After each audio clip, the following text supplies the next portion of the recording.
रख हौसला वो मंजर भी आएगा, प्यासे के पास चलकर समंदर भी आएगा, मत बैठे थक कर मंजिल के मुसाफिर, एक दिन आप सभी को मंजिल भी मिलेगी और मंजिल मिलने का आनंद भी आएगा। नमस्कार दोस्तों, आप सभी का हमारे YouTube चैनल पर स्वागत है। अगर आप आज हमारे YouTube चैनल पर पहली बार आए हैं तो चैनल को सब्सक्राइब और ये जो पास वाली घंटी दिखाई दे रही इसे जरूर दबाना, जिससे आने वाले वीडियो की नोटिफिकेशन आप सबको सबसे पहले मिलेगी और वीडियो को भी सबसे पहले देख पाएंगे। अरे दोस्तों, आज है 28 दिसंबर 2023 और साल का अंत आ गया है। अब 3 दिन और शेष बचे हैं और today current affair episode number ये है हमारा 176वां। अगर आपने पिछले एक भी एपिसोड नहीं देखे हैं तो वो भी जरूर देख लें, क्योंकि उसमें मैंने आप सभी के लिए current affair plus static GK भी कवर कराए हैं, तो वो आप सभी के लिए इंपॉर्टेंट होने वाला है। आप किसी भी एग्जाम की तैयारी कर रहे हैं। और इसके अलावा आप सभी को बता दें कि अब आप हमें अन्य प्लेटफॉर्म पर भी फॉलो कर सकते हैं, जैसे कि आप हमारे व्हाट्सएप चैनल को ज्वाइन कर सकते हैं और टेलीग्राम चैनल को ज्वाइन कर सकते हैं, फेसबुक पेज को फॉलो कर सकते हैं इत्यादि को। वहाँ पर भी मैं अन्य जो कंटेंट रिलेटेड है करंट से होता है वो अपलोड करता रहता हूँ। और इसके अलावा आप सभी को बता दें कि आप हमें अब है ना जो मैं शॉर्ट वीडियो अपलोड करता हूँ वो भी जरूर देखें, क्योंकि उसमें हमारी राज्य दर्शन सीरीज चल रही है जो आप सभी के लिए इंपॉर्टेंट होने वाली है। 1 मिनट में राज्य का प्रमुख सार, जैसे वहाँ की विधानसभा क्षेत्र, राजधानी क्या है, वहाँ के मुख्यमंत्री कौन है, गवर्नर कौन है, इसके अलावा जिलों की संख्या, और इसके अलावा जो भी फैक्ट है वो भी कवर कराने की कोशिश करता हूँ।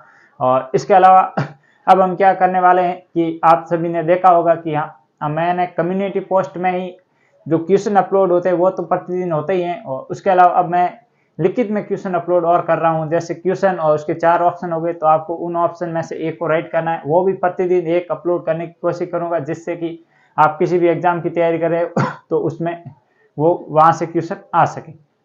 तो इस वीडियो के अंदर हम विश्व, भारत और राजस्थान इन तीनों का करंट अफेयर शामिल करने वाला हूं, और प्लस स्टैटिक सामान्य ज्ञान या स्टैटिक जीके, जिसे बहुत ही आजकल एसएससी ट्रेंड बना चुकी है, वहां से क्वेश्चन आते हैं, तो उसको भी शामिल करने वाला हूं इसी वीडियो के अंदर। तो वीडियो अंत तक जरूर देख लेना और वीडियो के नोट्स भी जरूर बना लेना, और अभी तक वीडियो को लाइक और चैनल को सब्सक्राइब नहीं किया तो वो भी जरूर कर लेना। तो आज का पहला क्वेश्चन है वो है, फोर्ब्स द्वारा जारी एक रिपोर्ट के अनुसार दुनिया के सबसे अधिक कमाई करने वाली महिला एथलीट में शीर्ष पर कौन रही। आपको यह बताना है कि जो फोर्ब्स है एक अमेरिकन मीडियन कंपनी है जिसके द्वारा अलग अलग क्षेत्र में रिपोर्ट जारी की जाती है। वो भी कैसे, कभी ये अमीरों की रिपोर्ट जारी करता है, कभी कोई दानवीरों की रिपोर्ट जारी करता है। और अब इन्होंने महिला एथलीट होती है, जितने भी खिलाड़ी हैं जैसे एथलीट, उसमें सबसे अधिक कमाई कौन से खिलाड़ी द्वारा एक साल में की जाती है, उन पर ये रिपोर्ट जारी की गई है। और इस रिपोर्ट पर शीर्ष पर कौन रहा है, मतलब फर्स्ट स्थान पर कौन रहा है, ये आपको बताना है। ऑप्शन ए वो पीवी सिंधु, ऑप्शन बी है वो इगा स्वीटेक, ऑप्शन सी है अदिति अशोका, और ऑप्शन जो डी है वो है ए व बी दोनों, मतलब पीवी सिंधु व इगा स्वीटेक, ये दोनों। तो सबसे पहले हम देख लेते हैं फोर्ब्स की रिपोर्ट के अनुसार इसका राइट आंसर होगा वो होगा बी। और फोर्ब्स की रिपोर्ट ये कौन सी है, तो ये है 2023 वाली। ये भी आपको विशेष तौर से ध्यान करना। और इसमें भुगतान पाने वाली महिला या जिसे सर्वाधिक कमाई होती है, या जिससे कोई भी कम, जैसे मान लो कोई टूर्नामेंट होता है तो उसमें अधिक पैसे कौन कमाते हैं, उसके अनुसार ये रिपोर्ट है। और इसमें फर्स्ट स्थान पर है वो है इगा स्वीटेक। इगा स्वीटेक, इसका संबंध किस खेल से है, तो ये बैडमिंटन से है। ये किससे है, तो ये आपको ध्यान रखना है, ये टेनिस से, बैडमिंटन है टेनिस से, ये थोड़ा सा आपको ध्यान रखना है, टेनिस से है। और ये किस देश की है, तो ये पोलैंड की है, ये भी आपको ध्यान रखना है, पोलैंड। और इसके अलावा इनके द्वारा 2023 में कौन सा कप जीता गया था, तो वो भी आपको ध्यान रखना। जो 4 होते हैं कप, ग्रैंड स्लैम होते हैं, उसमें से एक ग्रैंड स्लैम जीता है जिसका नाम था फ्रेंच ओपन, जिसमें महिला का खिताब किसने जीता था, तो इगा स्वीटेक ने जीता। ये प्रथम स्थान पर रही है, ये भी आपको ध्यान रखना है। और ये WTA player of the year भी घोषित की गई थी। जो वर्ल्ड टेनिस एसोसिएशन है उसको वर्ल्ड जो एक साल में जो भी अच्छी मतलब परफॉर्मेंस करता है उस खिलाड़ी को ईयर ऑफ द टूर्नामेंट घोषित किया जाता है। तो उसमें इनको, या प्लेयर ऑफ द ईयर घोषित किया जाता है, उसमें इनको घोषित किया गया, ये भी आपको थोड़ा सा ध्यान रखना है। और इसके अलावा मैंने ये एडवांस फैक्ट है ये बता दिया। और भारत में इस सूची में, या भारत की एकमात्र महिला कौन है शामिल इस सूची में, तो वो है पीवी सिंधु। ये भी आपको ध्यान रखना है, पीवी सिंधु इस सूची में एकमात्र महिला शामिल है। और ऑल इंडिया इसकी रैंक, या इसकी रैंक कौन सी है, तो ओनली 1 है। पहले तो ये ध्यान रखना, ओनली 1 है। और इनकी जो विश्व स्तरीय इस रिपोर्ट में रैंक है वो है 16 नंबर, ये भी आपको थोड़ा सा ध्यान रखना है। और इसका संबंध किनके, या इनका संबंध किस खेल से है, तो ये बैडमिंटन, ये टेनिस है, ये भी आपको थोड़ा सा ध्यान रखना है। और इसके अलावा पीवी सिंधु ने 2 सिल्वर पदक और 1 कांस्य पदक जीता, तो कौन से गेम में कौन सा जीता है, तो ये भी आपको थोड़ा सा ध्यान रखना है। तो सिल्वर जीतने वाली पहली महिला जो कि किस में, ओलंपिक में, या ओलंपिक में 2 पदक जीतने वाली पहली महिला कौन है, तो वो भी पीवी सिंधु है। ये भी आपको थोड़ा सा ध्यान रखना है। और इसके अलावा अदिति अशोका, इनका संबंध आप सभी के लिए मोस्ट इंपोर्टेंट होने वाला है, क्योंकि ये 2023 में सर्वाधिक चर्चित रहने वाले खिलाड़ियों में से एक है। तो आदित्य अशोका, इनका संबंध किस खेल से है, तो यह है गोल्फ की खिलाड़ी, ये भी आपको ध्यान रखना है। और इसके अलावा गोल्फ की खिलाड़ी हैं और इन्होंने हाल ही में जो हुए थे एशियन गेम्स, इनके अंदर इन्होंने सिल्वर पदक जीता था, ये भी आपको थोड़ा सा ध्यान रखना है। तो ये इसमें, और आदित्य अशोका और इगा स्वीटेक हो गई और पीवी सिंधु हो गई। और इसके अलावा आपको ये बताना है कि ओलंपिक के अंदर प्रथम पदक जीतने वाली महिला का क्या नाम है, वो आपको कमेंट बॉक्स में बताना है। और इसके अलावा और भी पूछे तो टोक्यो ओलंपिक के अंदर कुल भारत ने कितने पदक जीते थे, 7 जीते थे, 1 + 2 + 4। तो एक तो वो था गोल्ड, जिसमें नीरज चोपड़ा ने गोल्ड जीता था, और 2 थे सिल्वर। किसने सिल्वर जीता था, तो लवलीना बोरगोन, और एक का क्या नाम था, लवलीना बोरगोन, और एक था मीराबाई चानू और रवि दया, इन्होंने जीता था आपका सिल्वर, और 4 जीते थे ब्रॉन्ज। हॉकी टीम, और एक हॉकी टीम हो गई। और इसके अलावा और किसने जीता था, और लवलीना बोरगोन हो गई, और बजरंग पूनिया हो गया, और इसके अलावा पीवी सिंधु हो गई। तो ये भी 4 आपको ध्यान रखना है थोड़ा से। और इसके अलावा इस क्वेश्चन में जो अन्य जानकारी थी वो भी मैंने बताने की कोशिश की। तो आइए आगे बढ़ते हैं, देखते हैं आज का दूसरा क्वेश्चन। हाल ही में एडीबी की फुल फॉर्म क्या होती है, एशियन डेवलपमेंट बैंक, इसके बारे में हम बात करने वाले हैं। न किस राज्य के मध्य एक समझौता हुआ है जिसमें शहर को विकास किया जाएगा, मतलब इसमें ये क्वेश्चन कहा गया है कि एडीबी और किस राज्य के मध्य एक समझौता हुआ है जिसमें कि उस शहर का विकास किया जाएगा, या उस शहर को पैसे दिए जाए विकास के लिए।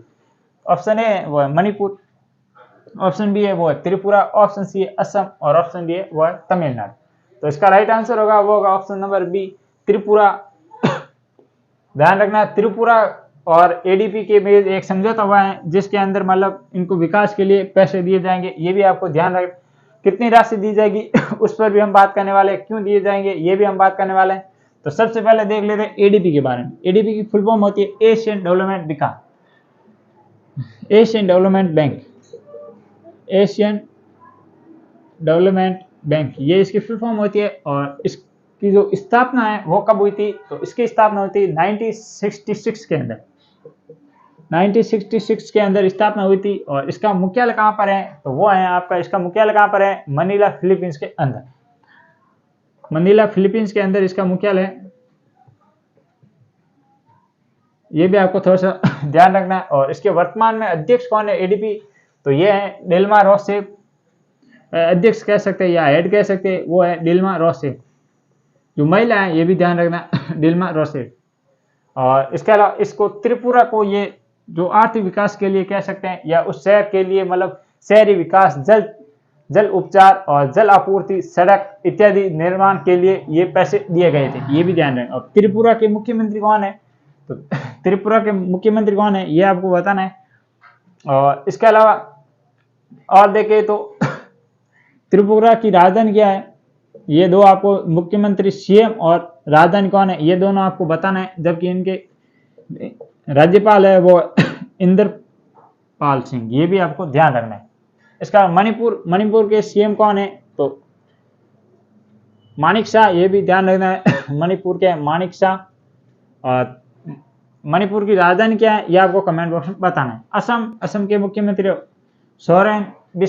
हेमंत सोरेन बिस्वा, ये भी ध्यान रखना, असम की राजधानी है वो है दिसपुर। और इसके अलावा कामाख्या माता का मंदिर कहाँ पर है, ये असम के अंदर स्थित है। और इसके अलावा और देखें तो गुवाहाटी हाईकोर्ट जो कि क्षेत्रफल की दृष्टि से सबसे बड़ा है, ये भी असम के अंदर स्थित है। और ब्रह्मपुत्र नदी जो भारत में आकर ब्रह्मपुत्र नाम से जानी जाती है, ये भी असम में जानी जाती है, ये भी आपको ध्यान रखना है। और इसके अलावा तमिलनाडु, आप सभी को पता है हाल ही में तमिलनाडु में क्या हुआ थी, तो आपको यह बताना है कि तमिलनाडु के अंदर मतलब जो वो कौन सा स्थान है जहां पर हेलीकॉप्टर बनाने की पहली फैक्ट्री स्थापित की गई है, ये आपको कमेंट बॉक्स में बताना है। और तमिलनाडु के मुख्यमंत्री और सीएम कौन है इत्यादि की जानकारी मैं आपको जो शॉर्ट वीडियो हमारे राज्य दर्शन सीरीज चल रही है उसमें बताता हूँ, तो आप वो भी जरूर देखा करें वो वीडियो। तो इसका आंसर मैंने बता दिया, इसकी डिटेल से जानकारी बता दी। और आइए आगे बढ़ते हैं, देखते हैं आज का तीसरा क्वेश्चन। हाल ही में ईरान ने किस नाम से क्रूज मिसाइल का सफल परीक्षण किया है? आपको ये बताना है कि ईरान ने एक नई मिसाइल का सफल परीक्षण किया है, उस क्रूज मिसाइल है वो, तो उसका नाम क्या है? Option A Nasir, option B है निसार, ऑप्शन सी है गजनी और ऑप्शन डी है अग्नि। तो आप सभी को अलग अलग मैंने नाम दिए हैं क्योंकि इससे रिलेटेड जो फैक्ट हैं वो भी मैं बताने वाला हूँ, तो आपको उत्तर पता चल गया होगा। तो इसका राइट आंसर है वो होगा option number A Nasir. Nasir और एक और मिसाइल है, कौन सी? एक है नासिर और एक अन्य मिसाइल है, वो कौन सी है?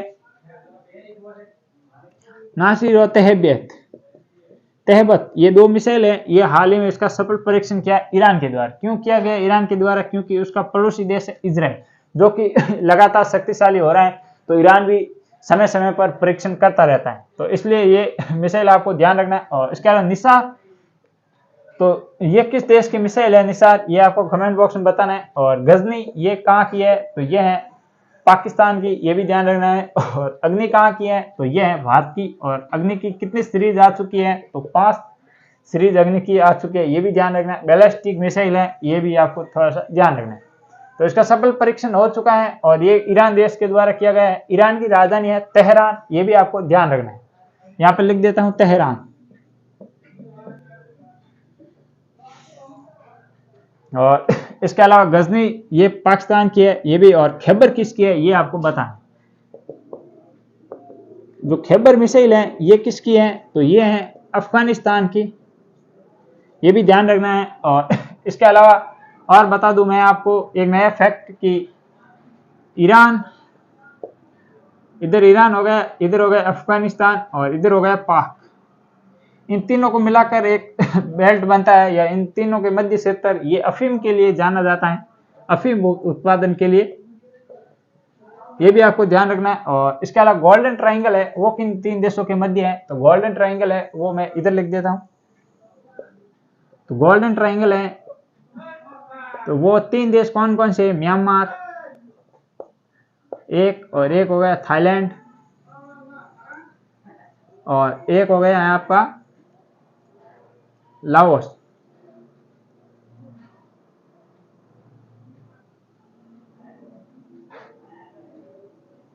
इन तीनों देश के मध्य ट्राइंगल है, कौन सा? गोल्डन ट्राइंगल है, और ये अफीम के लिए उत्पादन के लिए प्रसिद्ध है, ये भी ध्यान रखना। और ये भी थोड़ा सा आपको ध्यान रखना है।